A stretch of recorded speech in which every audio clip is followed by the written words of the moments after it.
ഇന്ന് August 2 ശനിയാഴ്ച. ഇന്നൊരു പ്രത്യേകതയുണ്ട്. അത് നമ്മുടെ ജോർജ് കുട്ടിയും കുടുംബവും ധ്യാനത്തിന് പോയതല്ല, പക്ഷെ നമ്മുടെ ലാലേട്ടൻ മലയാളം ബിഗ് ബോസ് സീസൺ 7 സെറ്റിലോട്ട് എത്തിയതാണ്. അപ്പോൾ ഇന്നാണ് നമ്മുടെ ഗ്രാൻഡ് ലോഞ്ചിന്റെ ഷൂട്ടും കാര്യങ്ങളൊക്കെ നടക്കുന്നത്. ഓൾറെഡി ഷൂട്ടും കാര്യങ്ങളൊക്കെ കുറെ പുരോഗമിച്ചിരിക്കുകയാണ്. എന്താ പറയാ, നമ്മുടെ വീടിന്റെ ഷൂട്ടും കാര്യങ്ങളൊക്കെ കഴിഞ്ഞിട്ടുണ്ട്. ഇനി ആകെ അവിടെ ബാക്കി നിൽക്കുന്നത് നമ്മുടെ കണ്ടസ്റ്റൻസിനെ അകത്തോട്ട് കയറ്റാനുള്ള പരിപാടി മാത്രമാണ്. അപ്പോൾ ഇവിടെ 18 പേരാണ് നമ്മുടെ കൺഫേം ലിസ്റ്റിൽ വന്നിരിക്കുന്നത്. അത് ആരാണ് ഈ 18 പേരെന്ന് ഞാൻ ക്ലിയർ ആയിട്ട് പറഞ്ഞുതരാം. അപ്പോൾ ആദ്യത്തെ കണ്ടസ്റ്റന്റ് എന്ന് പറഞ്ഞു കഴിഞ്ഞാൽ നമ്മുടെ രേണു സുധിയാണ് നമ്മുടെ ആദ്യത്തെ കണ്ടസ്റ്റന്റ് ആയിട്ട് ബിഗ് ബോസ് വീട്ടിലോട്ട് കയറാൻ പോകുന്നത്. അതിനുശേഷം അഭിശ്രീയാണ്. ഇവരൊരു ടിക്ടോക്ക് കപ്പിൾസ് ഒക്കെ ആയിരുന്നു, പക്ഷെ അഭിശ്രീയിൽ അഭി മാത്രമാണ് കയറാൻ പോകുന്നതെന്നാണ് അറിയാൻ കഴിഞ്ഞിരിക്കുന്നത്. പിന്നെയുള്ളത് നമ്മുടെ സെലിബ്രിറ്റി അപ്പാനി ശരത്താണ്. അത് കഴിഞ്ഞിട്ട് നമ്മുടെ ഏഷ്യനെറ്റ് കുടുംബത്തിൽ നിന്ന് തന്നെ ഗീതാ ഗോവിന്ദം സീരിയല് തീർന്ന ശേഷം നമ്മൾക്ക് എത്തിയിരിക്കുന്നത് ബിന്നിയാണ്. ഗീതാ ഗോവിന്ദത്തിലെ ഗീതുവായിട്ട് അഭിനയിച്ചിരിക്കുന്ന ബിന്നി. അത് കഴിഞ്ഞ് നമുക്ക് വരുന്ന കണ്ടസ്റ്റന്റ് എന്ന് പറഞ്ഞാൽ ഒണിയൽ സാബു ആണ്.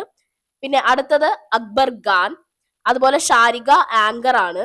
പിന്നീട് വരുന്നത് നമ്മുടെ കലാഭവൻ സരിക.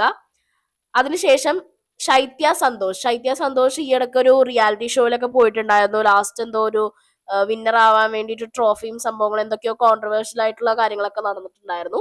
അപ്പോൾ ശൈത്യ സന്തോഷാണ്. പിന്നെ അതിനുശേഷം വരുന്നത് ആര്യൻ ഖത്തോരിയ.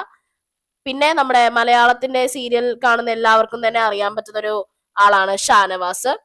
പിന്നെ നമുക്ക് വേറൊരു കണ്ടസ്റ്റന്റ് കിട്ടിയിരിക്കുന്നത് നിവിൻ ആണ്.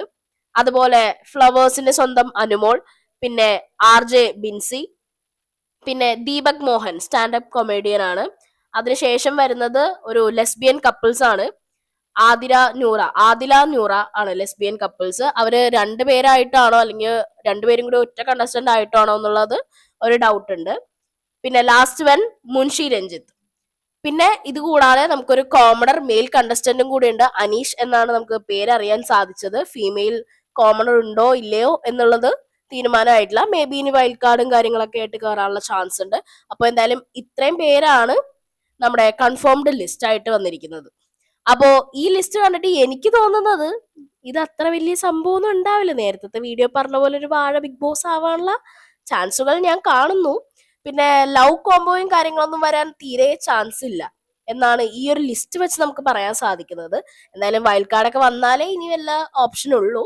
അപ്പൊ എന്തായാലും ബിഗ് ബോസ് നാളെ മുതൽ കാണാൻ വേണ്ടിയിട്ട് ഞാൻ റെഡിയാണ്. നിങ്ങൾ റെഡിയാണെങ്കിൽ കമന്റ് ബോക്സിൽ പറയൂ. ഈ ലിസ്റ്റ് കണ്ടിട്ട് നിങ്ങൾക്ക് ആരെയാണ് കുറച്ചും കൂടി ബെറ്റർ ആയിട്ട് തോന്നിയത്, ആരായിരിക്കും പെർഫോം ചെയ്യാൻ പോകുന്നത് എന്നൊക്കെയുള്ള പ്രഡിക്ഷൻസും കാര്യങ്ങളൊക്കെ കമന്റ് ബോക്സിൽ ഇട്ടോളൂ. അതുപോലെ ബിഗ് ബോസിന്റെ അപ്ഡേറ്റ്സിനും കാര്യങ്ങളൊക്കെ ആയിട്ട് ചാനൽ സബ്സ്ക്രൈബ് ചെയ്യാൻ മറക്കണ്ട. Bye bye.